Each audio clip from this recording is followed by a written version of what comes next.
He seems kind. She sounds empathetic. They might even say all the right things. But slowly, almost invisibly, you start to feel drained, confused, uncertain about your own thoughts.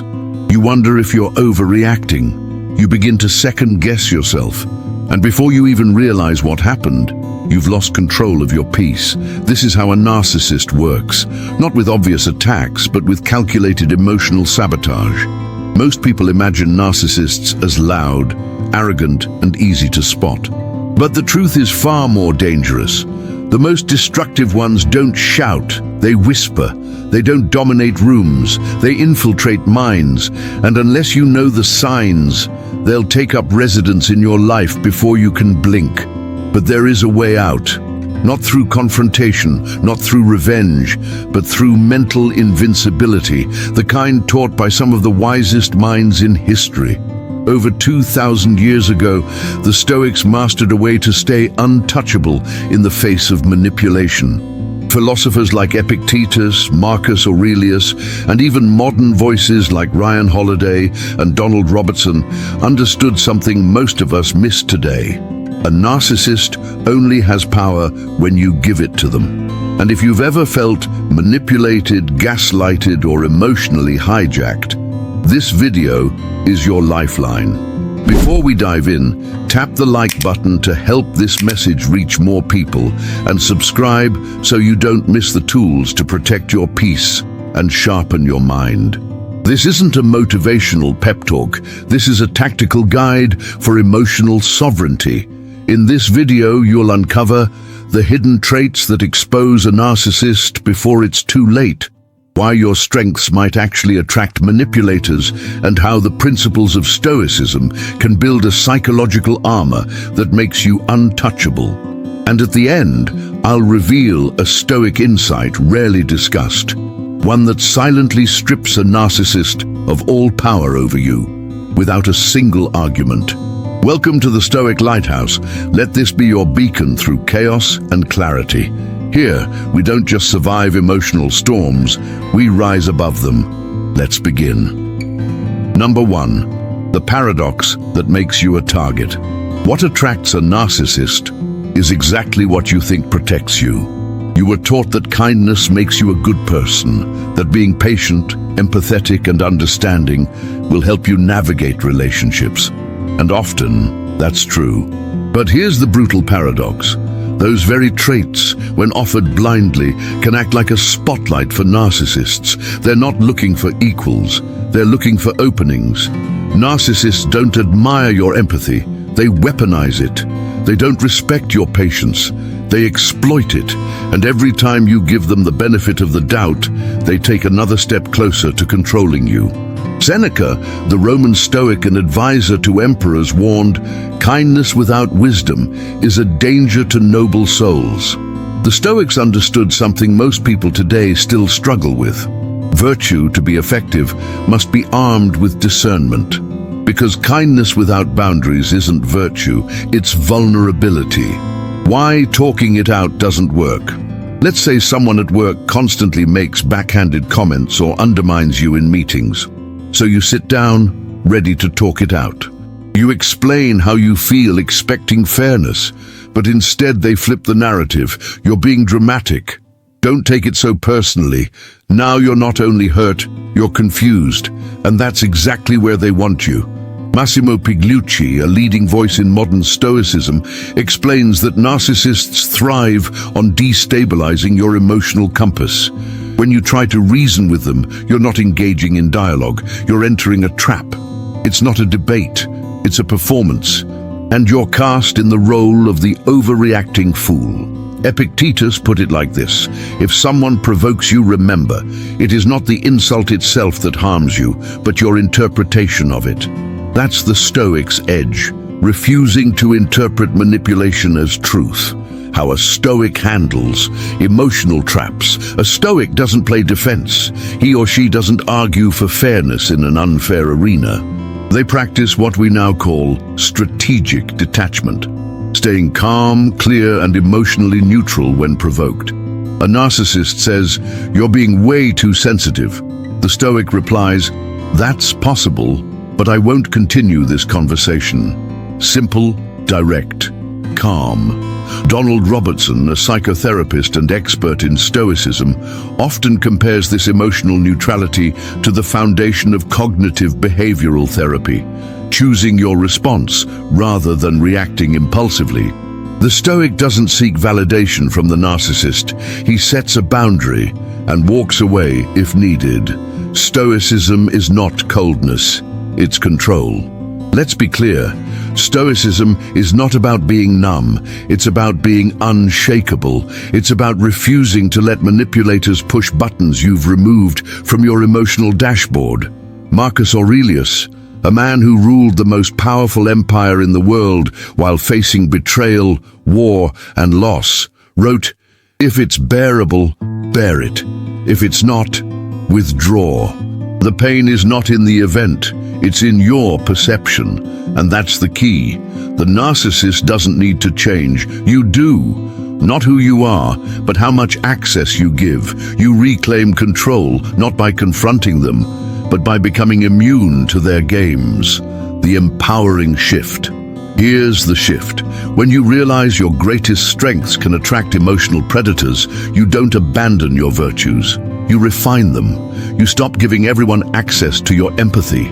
You reserve it for those who've earned it. That's not coldness, that's self-respect. In a world that praises endless tolerance, Stoicism gives you something different. Emotional sovereignty. The moment you no longer feel the need to explain, defend, or prove is the moment you become untouchable. Number 2, the invisible root of narcissistic behavior. Narcissism isn't born from self-love. It grows from self-loathing. At first glance, narcissists seem confident, even superior. They carry themselves with arrogance, speak with certainty, and crave attention like oxygen. But don't let the performance fool you. What you're seeing isn't self-assurance, it's armor. Behind the curtain, there's a wounded ego desperately trying to hide its deepest fear, that it's not enough. This is the root of narcissism, not too much self-love, but a total lack of it. As Epictetus said, "He who seeks to raise himself by putting others down feels small within." The narcissist isn't trying to dominate you because they feel powerful. They dominate to protect the illusion of power. Every insult, every manipulation, every ego-driven comment is an attempt to cover a profound internal void. How this root shows up at work. Imagine a boss who never accepts suggestions, even constructive ones. You offer an idea and he fires back with sarcasm. "If you think you're so smart, why aren't you in my chair?" Or worse, "This is how we do things here. If you don't like it, the door's right there." He isn't protecting efficiency, he's protecting his fragile image. Donald Robertson explains that people like this often fear being exposed, not by others, but by the reality that they're not as competent as they pretend to be. So they reject anything that threatens the illusion, especially truth. Stoic response. Less confrontation, more clarity. The Stoic doesn't waste time convincing the narcissist. They understand that some people aren't capable of hearing truth because truth threatens their identity. Instead of pushing harder, the Stoic pivots. They remain composed, observe objectively, and if necessary, find quiet ways to navigate around the problem without emotional escalation. This isn't avoidance, it's wisdom. Seneca reminds us, "If you let every injustice disturb you, when will you have time to live?" When insecurity masquerades as competition. In relationships, this root appears as constant one-upmanship. You share a win, they feel threatened. You talk about a success, they rush to top it. "Oh, that's cute, I did something way bigger last year." Or, "You just got lucky, I had to grind twice as hard." It's not confidence, it's fear of being invisible. They can't stand to see others shine because it reminds them of how dull they feel inside. The Stoics move. Exit the arena. The Stoic doesn't compete where there's no prize. They don't argue or try to outshine. They simply remove themselves from the emotional game. Marcus Aurelius wrote, "You have power over your mind, not outside events. Understand this, and you will find strength." In that strength, the Stoic becomes immune. Even family isn't exempt. Sometimes the narcissist is a family member, the kind who takes disagreement as betrayal. You say something simple, and they fire back. "After everything I've done for you," or "You're always trying to disrespect me." They interpret every opinion as an attack because they've fused identity with control. But again, the Stoic doesn't play. They detach, not with anger, but with clarity. They create space, not as punishment, but as protection. From understanding to liberation. The more you understand narcissists, the less power they hold. When you realize their attacks come from fear, not strength, from pain, not pride, something shifts. You stop reacting. You stop needing them to change. You simply let go. Musonius Rufus taught that philosophy wasn't about discussion, it was about liberation. And liberation starts with seeing clearly. So the next time a narcissist lashes out or tries to undermine you, remember it has nothing to do with you and everything to do with the war inside them. The Stoic sees this not with judgment, but with distance. Number 3, the fatal mistake most people make. The most dangerous mistake you can make with a narcissist is trying to prove your worth. This is the trap so many fall into.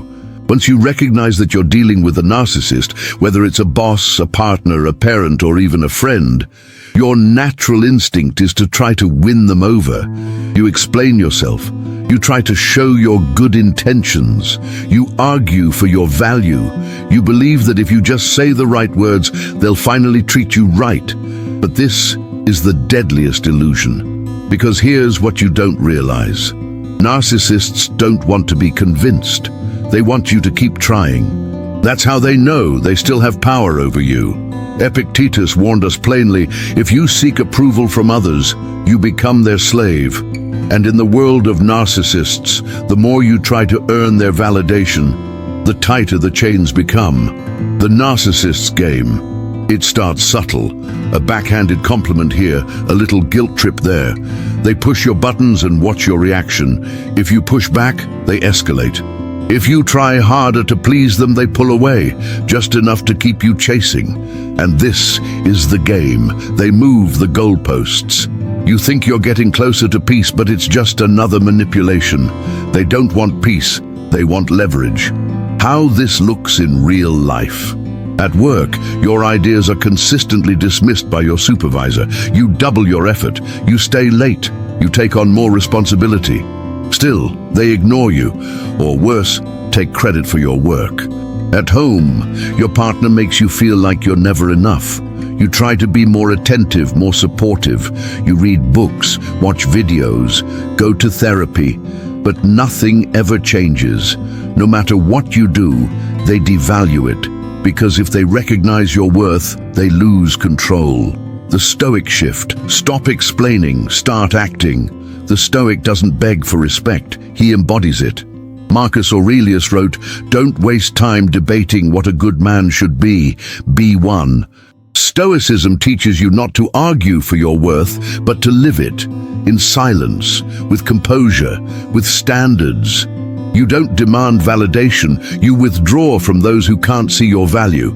This isn't arrogance, it's alignment. Examples of Stoic power. In the workplace, the Stoic doesn't try to impress a toxic boss. He focuses on excellence, builds alliances with trustworthy peers, and if needed, finds a way out. Not out of weakness, but out of clarity. In relationships, the Stoic doesn't plead for love. He offers love freely, but only where it's reciprocated. As Seneca taught, he who depends on others for his sense of worth will never be free. Your power returns the moment you stop seeking theirs. This is the turning point. You realize you don't need them to see your value. You don't need to fix them. You don't need to earn what should be freely given. That's the true Stoic path, one of internal validation, not external approval. Modern philosopher and author Ryan Holiday puts it bluntly, ego is the enemy, and the need to prove yourself to anyone who doesn't respect you is often just your own ego begging to be seen. Let it go. The exit strategy. So what do you do instead? You stop explaining. You stop trying to be understood by people committed to misunderstanding you. You stop begging for a seat at tables you've outgrown. The Stoic doesn't play the narcissist's game. He sees the setup. He walks away. And that's the moment the narcissist loses all power, when you no longer need their permission to stand tall, because that's real strength, not forcing anyone to see your worth, but refusing to let them make you forget it. Number 4. The hidden key that changes everything. What truly disarms a narcissist is not confrontation. It's your complete indifference. You've been told to speak up, to fight back, to expose the narcissist's lies, and in theory, that might sound empowering. But in practice, it often backfires, because the narcissist isn't afraid of your anger. They feed on it. They want you emotional, reactive, unbalanced. That's how they stay in control. They provoke chaos, and then pretend to be the calm one. They light the fire, and then blame you for the smoke. But what happens when you stop reacting, when you stop flinching, when you greet their manipulation with silence, stillness, and presence? They lose. The power of Stoic indifference. This isn't apathy. This is calculated emotional discipline. The Stoics called it apatheia, not the absence of feeling, but the refusal to be ruled by it. Marcus Aurelius, a man constantly surrounded by political scheming, wrote, "Choose not to be harmed, and you won't be." In other words, emotional pain isn't something they cause. It's something you allow. What happens when you don't react? Let's take this into the real world. A colleague throws a passive-aggressive jab in front of your team. Well, I guess we all have different definitions of productivity. Instead of defending yourself, the Stoic response is a light smile, a calm nod, and silence. No escalation, no explanation, just clarity. In a relationship, your partner tries to bait you. You never do anything right anymore. Maybe you've just stopped caring. The non-reactive response. That's your perspective. And then you walk away, not in anger, but in power. Why this shakes them to the core. Narcissists depend on your emotional response to feel powerful. They provoke you, not to win arguments, but to see if they still control your nervous system. When you don't react, they're left with nothing to feed off. And that silence, that stillness, that's the loudest rejection of all. As Seneca said, the fire dies when it has no fuel. My strategic silence as a tool. Donald Robertson often links this to therapeutic resilience. In cognitive behavioral therapy, the moment you stop reinforcing someone's behavior with attention, it starts to extinguish. The same principle applies here. The less you respond, the less power they feel, and eventually they look elsewhere for someone easier to control. What it looks like to apply the hidden key at work. You don't argue back. You document. You observe. You plan. At home, you don't yell louder. You get calmer. You enforce space. With friends or family, you stop engaging with manipulative dynamics. You protect your energy like it's sacred, because it is. Ryan Holiday writes, "The obstacle is the way." And here, the obstacle isn't the narcissist, it's your temptation to react. Conquer that, and you win a battle they never see coming. The emotional rebirth. When you stop needing revenge, stop trying to win the argument, stop giving them access to your emotions. You're reborn. You become untriggerable, untouchable. You don't defeat them with force, you defeat them with absence, with stillness, with peace. And that peace, that's the hidden key, the one they never see coming, the one they can't control, because a narcissist can twist your words, but they can't twist your silence. Number 5, the paradox of the narcissist. The more they seek, the less they find. The narcissist craves admiration, but no amount ever satisfies them. This is the core contradiction that keeps narcissists trapped in an endless loop. They hunger for praise, they demand recognition, they thrive on applause, but even when they get it, they doubt it, they don't believe it, they discard it, and so they need more. This is the paradox. They chase adoration like it's air, but it never fills their lungs. Epictetus explained it over 2,000 years ago. Happiness does not depend on what we have or what others think of us, but on how we choose to think. But the narcissist is imprisoned by what others think. Their self-worth is outsourced, fragile, conditional. Why external validation never works. Imagine a corporate executive obsessed with being the smartest person in the room. He dominates meetings, interrupts others, and demands constant affirmation. And yet, the more he receives, the more suspicious he becomes. Did they really mean that? Are they just saying that to flatter me? Why didn't they clap louder? He becomes a prisoner of his own ego, paranoid, insatiable, disconnected. Now contrast that with the Stoic leader, quiet, composed, unshaken by praise or blame. They focus not on how they're seen, but on who they are when no one's watching. As Marcus Aurelius wrote, the need for applause is a subtle form of slavery. In relationships, it's the same loop. Your partner constantly asks for reassurance. Do you still love me? You affirm them, and they smile. For a moment. But an hour later, they're cold again, distant, accusing. You don't appreciate me. You don't admire me like you used to. It's not that your love is missing.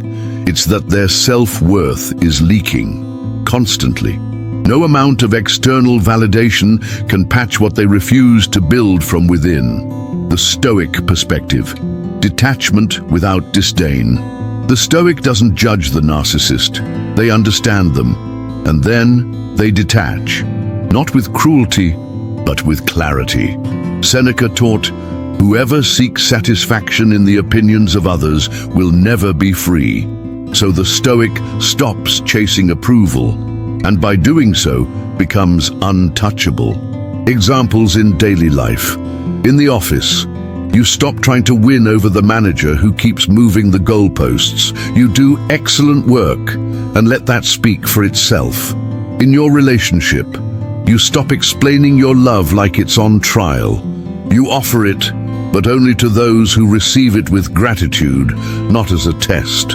In friendships, you stop proving your loyalty to people who see you as competition, not connection. Modern insights that reinforce ancient wisdom. Modern Stoic voices like Massimo Pigliucci remind us that true confidence isn't loud, it's quiet. It doesn't seek approval because it's rooted in self-knowledge. It doesn't chase praise because it's anchored in virtue. The narcissist, by contrast, becomes addicted to the image of worth while rejecting the work of becoming truly worthy. The liberation moment. Here's the truth. You can't satisfy a narcissist, not with compliments, not with effort, not with love. The more you give, the more they take, and the emptier they feel. But the Stoic doesn't play that game. They don't try to fix what isn't theirs. They return to their own center, their own values, their own peace. And from that place, the narcissist's hunger becomes irrelevant. Because when you no longer feel responsible for someone else's broken mirror, you stop bleeding trying to fix the reflection. And that is liberation. Number 6, the one thing that truly threatens a narcissist. A narcissist doesn't fear being confronted. They fear becoming irrelevant. You might think the greatest threat to a narcissist is exposure, having their lies revealed, their facade broken. But that's not it. What they truly fear is emotional independence. You standing calm, grounded, and completely unmoved by their chaos, that's what terrifies them. Because a narcissist survives off your emotional neediness. They need you to need them. to react, to chase, to prove. But when you no longer need their approval, their affection, or their validation, their illusion of power collapses. Epictetus said it best: if you want to be invincible, make sure nothing outside of your control holds power over you. And what's more outside of your control than another person's mood, manipulation, or madness? What independence looks like in real life. At work, your narcissistic boss gives mixed messages, contradicts himself, and constantly shifts expectations. He wants to keep you uncertain because uncertainty makes people easier to control. But you don't play along. You stop trying to decode him. You focus on what you can control: your performance, your communication, your boundaries. You document. You detach. You rise. In your personal life, your partner swings between affection and coldness. One day you're perfect, the next day you're the problem. They want you walking on eggshells, but you stop tiptoeing. You speak clearly. You remain kind. But you don't beg. You don't chase. You don't shrink. The Stoic principle in Action, Musonius Rufus, believed that philosophy is not theory, it's preparation for real life. And in real life, emotional independence is your armor. Seneca wrote, "The greatest prison is the one we build for ourselves." The narcissist doesn't trap you. You trap yourself when you depend on them emotionally. But once you take back your power, not by yelling, not by proving, but by not needing, you become impossible to control. How the narcissist reacts to your independence: they'll try harder. They'll test your silence. They'll say you're being cold, selfish, detached, not because it's true, but because their control is slipping. And in their world, indifference is a threat. It signals that their grip is gone. But you don't flinch, because you've done the work. You've stepped out of their emotional economy. You no longer trade your peace for their approval. You no longer confuse attachment with love. You've matured, and that maturity is terrifying to someone still stuck in emotional infancy. Modern Stoicism echoes this truth. Ryan Holiday often says, "Freedom comes when we stop chasing the wrong things." And what could be more wrong than chasing peace in the heart of someone who profits from your pain? When you become emotionally self-reliant, you starve the narcissist of the one thing they need most: your dependence. What the Stoic builds instead: internal confidence, not public validation; quiet boundaries, not loud defenses; presence and clarity, not performance or persuasion. You don't fight the narcissist, you outgrow them. And that is the ultimate threat. Number 7, the secret to regaining control of your life. Real power doesn't come from controlling others. It comes from being uncontrollable. Here's the mistake we've all made at some point: believing the narcissist has control over us. Believing their words can define us, their moods can break us, their opinions can mold us. But the truth is this: they only control what we give them access to. They press buttons we refuse to remove. They pull strings we refuse to cut. They dominate a mind we never took the time to reclaim. But what if you took it all back? Epictetus, once a slave, later a Stoic master, said it with piercing clarity: "You want to be invincible? Then allow nothing to be in your control except your mind." How control is lost and reclaimed. Narcissists don't steal your control in one grand heist. They do it in tiny trades. You trade your silence for their approval, your boundaries for their comfort, your values for their validation. But when you stop trading, you stop bleeding. You begin reclaiming your mind, moment by moment, choice by choice. At work, when you're baited to react, you pause, you breathe. You choose to respond with intention, not instinct. At home, when the narcissist attempts to manipulate, you remain still, not passive, still, powerful, grounded, clear. What Stoics taught about mastery. Marcus Aurelius ruled an empire in chaos, plagues, betrayal, war. And yet, in his private journals, meditations, he reminds himself of the only thing that truly mattered. You have power over your mind, not outside events. Realize this, and you will find strength. You don't have to fix the narcissist. You don't even have to engage. You only have to master the one thing they can't touch: your perception, your reaction, your peace. The modern mindset shift, Massimo Pigliucci frames it like this: the Stoic life isn't about detachment from people, it's about detachment from neediness. When you stop needing someone's validation, affection, or agreement to feel whole, you become complete, even when the world is chaotic. What the Stoic practice is daily mental rehearsal, expecting challenges and preparing calmly. Boundary clarity, knowing where you end and others begin. Emotional sobriety, refusing to get drunk on external drama. You're no longer programmable, no longer reactive, no longer waiting for someone else to treat you right so you can finally feel at peace. You're already there because you've chosen it. The ultimate Stoic insight: you can't always control what people say. You can't always control what they do, but you can always control what it means to you. And once you master that, no narcissist, no manipulator, no storm can touch your calm. As Epictetus said, no man is free who is not master of himself. The game only works if you keep playing. By now, you understand the truth most people never grasp. Narcissists don't hold real power.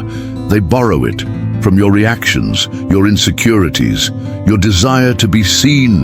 They thrive not because they're strong, but because you respond. But the moment you stop reacting, stop chasing, stop needing, the illusion crumbles. They may still speak, still provoke, still twist reality, but it no longer reaches you. And that's the most powerful punishment for a narcissist: irrelevance. Because Stoicism doesn't teach you to fight narcissists. It teaches you to become unshakable in their presence. As Ryan Holiday reminds us, the obstacle is the way. And in this case, the obstacle was never the narcissist. It was your own emotional vulnerability to their game. Now, you've reclaimed your center. You've removed the buttons they used to press. You've become the lighthouse, calm, clear, and untouchable in any storm. Let's recap the Stoic truths that will guard your peace. Practice strategic indifference. Stop feeding the emotional game. Set firm, quiet boundaries. Your peace is non-negotiable. Stop seeking validation. Build your worth from within. Train your mind daily. True power is inner mastery. Now I want to hear from you. Have you ever recognized these behaviors in someone close to you? How are you planning to apply Stoic strategies in your own life? Drop a comment below. Your insight might help someone else break free too. And if this video sparked something in you, give it a like, share it with someone who needs this message, and subscribe to the Stoic Lighthouse. Here, we don't just talk philosophy, we live it. Because the true Stoic doesn't seek to conquer others, they seek to conquer themselves. Until next time, stay grounded, stay clear, and let the Stoic Lighthouse guide you through the storm.